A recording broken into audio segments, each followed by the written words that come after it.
Olá, galera! Vamos aqui seguir com o nosso estudo de ácidos, de arrênios, e hoje a gente vai ver os principais tipos de ácido, tá? Que sempre cai em questão de vestibular. É muito comum perguntar uma característica ou uma aplicabilidade de alguns ácidos no cotidiano. Então é bom a gente saber, né, os principais aqui. Eu tinha prometido anteriormente estudar os indicadores ácido-base nessa aula, mas eu vou deixar para depois que a gente estudar a base, tá bom? Quem está seguindo a playlist sabe que a gente ainda não estudou base, a gente só vai estudar a base depois, certo? Então vem comigo aí. Galera, vamos começar com o ácido clorídrico, o HCl. O ácido impuro é vendido no comércio com o nome ácido muriático. Então, o ácido clorídrico impuro, vulgarmente, ele é o que? Chamado de ácido muriático no cotidiano. E esse ácido muriático ele é usado para limpezas, tá bom? Então, as pessoas que fazem a limpeza da sua casa, provavelmente elas já compraram várias e várias vezes o ácido muriático. Como você pode ver ali, aquela mulher limpando o chão. Então, aí ele é uma aplicabilidade que sempre cai em questão de vestibular, lembrar para que ele é usado na limpeza doméstica e o nome vulgar dele, que é ácido muriático, que é o ácido clorídrico impuro, tá bom? Gravem isso aí que sempre cai. É encontrado também no suco gástrico do estômago. O ácido muriático, ele é um dos ácidos do suco gástrico. E o que acontece? Quando a gente come, quando chega no estômago o alimento, o ácido clorídrico ele é secretado e vai ajudar o que? Você na digestão, tá? Então, uma aplicabilidade que também sempre cai em questão de concurso, de vestibular, tá bom? Ele é um reagente muito utilizado na indústria laboratória, para quem vai fazer alguma área a fim de química, você vai trabalhar muito com ácido clorídrico, tá? Em várias síntese, em várias reações químicas. Ele é usado na limpeza também de edifício após a sua caiação, ou seja, a pintura a cal, para remover respingo de cal. Ele também é usado na limpeza de superfície metálica antes da soldagem do respectivo metal. Então, essas são algumas das várias aplicabilidades do ácido clorídrico. Se vocês gravarem as duas primeiras, vocês já vão estar muito bem para uma prova, tá bom, galera? É a dica que eu dou aí. Ácido carbônico H2CO3, ele está presente nas águas minerais gasificadas, então quando você compra aquela água mineral lá, há gás carbônico ali dentro. E nos refrigerantes, basicamente o refrigerante possui o ácido carbônico na sua estrutura, onde você pega ali como está na equação o gás carbônico mais a água, vai formar o ácido carbônico, tá bom? Então, essa aplicabilidade é muito cobrada também em questão. Então, gravar isso já vai ajudar muito vocês. Ele, galera, é o ácido da chuva ácida em ambiente não poluído na ausência de raios e relâmpagos. Como a gente costuma dizer, toda chuva é ácida. Agora, quando a gente fala chuva ácida, a gente está falando mais da chuva poluída. Mas a chuva em si ela é ácida, porque a chuva ela tem dentro da sua estrutura o ácido carbônico. Só que ele é um ácido fraco, mas ele é um ácido. Então toda chuva é ácida. Tudo bem? Agora, quando você falar chuva ácida, geralmente por aí, você vai estar falando da chuva da chuva poluída, desculpa. Então a chuva não poluída ela apresenta o ácido carbônico na sua estrutura, tá bom, galera? Então uma aplicabilidade também que sempre cai em questão. Outro ácido, galera, é o ácido cianídrico, o HCN. Ele é um ácido extremamente tóxico, não deve se aproximar muito dele, tá bom? E o HCN gasoso, ele foi o gás utilizado naquelas câmaras de gás usadas na execução da pena de morte principalmente do grupo judeus, né? Os judeus foram muito mortos pelo nazista usando câmaras de gás.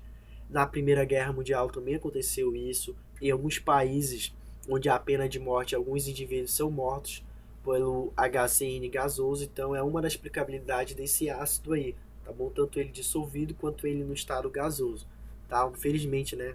Fazer o quê?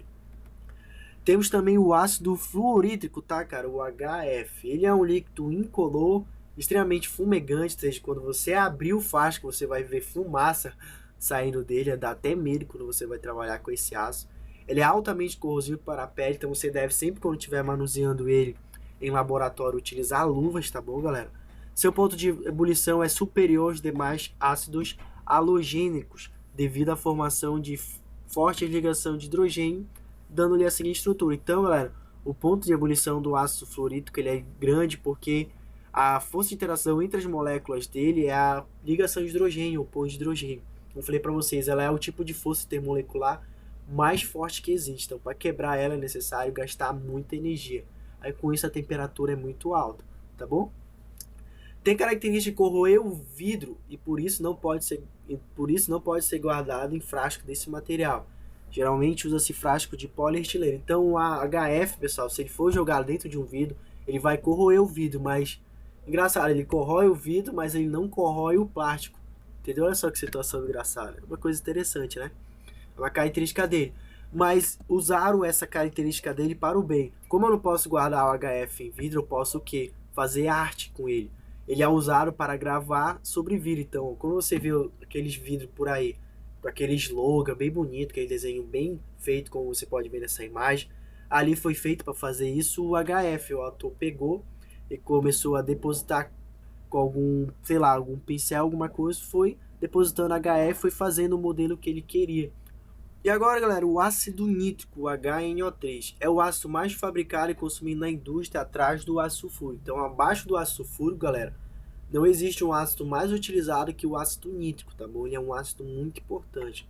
O seu maior consumo é na fabricação de explosivo. Então, a dinamite, que é a nitroglicerina, a trinitrotolueno, que é o TNT, a trinitrocelulose, que é o algodão à pólvora, o ácido pítrico e picato de amônio, todos eles são feitos com a ajuda do ácido nítrico. Então, se você quiser acabar com tudo, utiliza o ácido nítrico, tá? Ele é utilizado principalmente para produzir explosivos, tá bom? Então, deve-se tomar cuidado com esse ácido aí. Ele também é encontrado na chuva ácida, tá bom? Quando é acompanhado de raios ou em ambientes poluídos, formado pela reação entre óxidos de nitrogênio e a água da atmosfera. Então, galera, eu falei para vocês, toda a chuva é ácida. Agora, quando a gente fala da chuva ácida em si, a gente está falando que ela está poluída. E um dos ácidos que faz a chuva ficar mais ácida é o ácido nítrico. Nós temos ali a reação da produção do ácido nítrico. E observa que na última equação está aqui ele formado. Olha. O ácido nítrico ele está presente na chuva ácida, tá bom? Então ele diminui ainda mais o pH da chuva. Ele é um dos poluentes dela, tá bom? E o último ácido, galera, o que tem a maior aplicabilidade dentro do estudo de química é o ácido sulfúrico, tá bom? O H2SO4. Ele é o ácido mais importante na indústria no laboratório, tá bom? Acima dele não existe um ácido que tenha uma aplicabilidade tão grande. O maior consumo de ácido sulfúrico é na fabricação de fertilizantes, tais como superfosfato, sulfato de amônio. Então, os fertilizantes que são muito utilizados aí largamente são feitos com auxílio do ácido sulfúrico. É o ácido dos acumuladores de chumbo, ou seja, as baterias usadas nos automóveis. Então, as baterias que estão dentro dos automóveis utilizam ácido sulfúrico. É consumido em enormes quantidades em inúmeros processos industriais, tais como o processo de indústrias petroquímicas, fabricação de papel e corante. Outras aplicabilidades do ácido sulfúrico, ainda tem mais.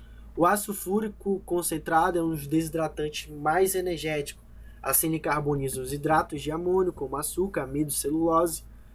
Tudo bem? Então ele tem a capacidade de desidratar. O que significa isso, cara? Se você quiser tirar a água de alguma coisa, joga ácido sulfúrico em cima. Então quando você joga, por exemplo, nessa equação, água sobre o açúcar, se você joga o ácido sulfúrico sobre o açúcar vai desidratar. Ou seja, vai perder todas as moléculas de água que ele tem.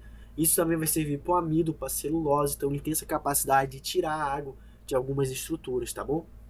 O ácido sulfúrico também destrói o papel, o tecido do algodão, a madeira, o açúcar e outros materiais devido à sua ação desidratante. Então, galera, essa ação desidratante dele faz ele acabar com o papel, com o algodão, com a madeira, o açúcar, o amido, a celulose e assim vai. Então, ele é um ácido assim extremamente perigoso, tá bom? Deve-se tomar cuidado. Mais coisas sobre o ácido sulfúrico. O ácido sulfúrico concentrado tem ação corrosiva sobre os tecidos do organismo vivo, devido à sua ação de desidratação, tá bom? Ele produz sérias queimaduras na pele. Então, galera, o ácido sulfúrico, devido a ele ter essa ação de desidratação, uma das coisas que ele consegue o que? Danificar é a pele do ser humano. Então, quando você estiver trabalhando no laboratório, sempre esteja bem equipado, porque o ácido sulfúrico ele é extremamente perigoso para nós, tá bom?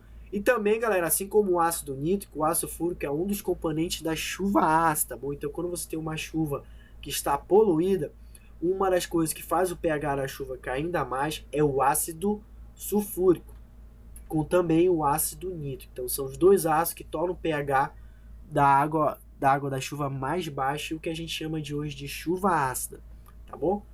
Então, galera, é isso. Temos aí os principais ácidos. Um forte abraço a todos e até mais.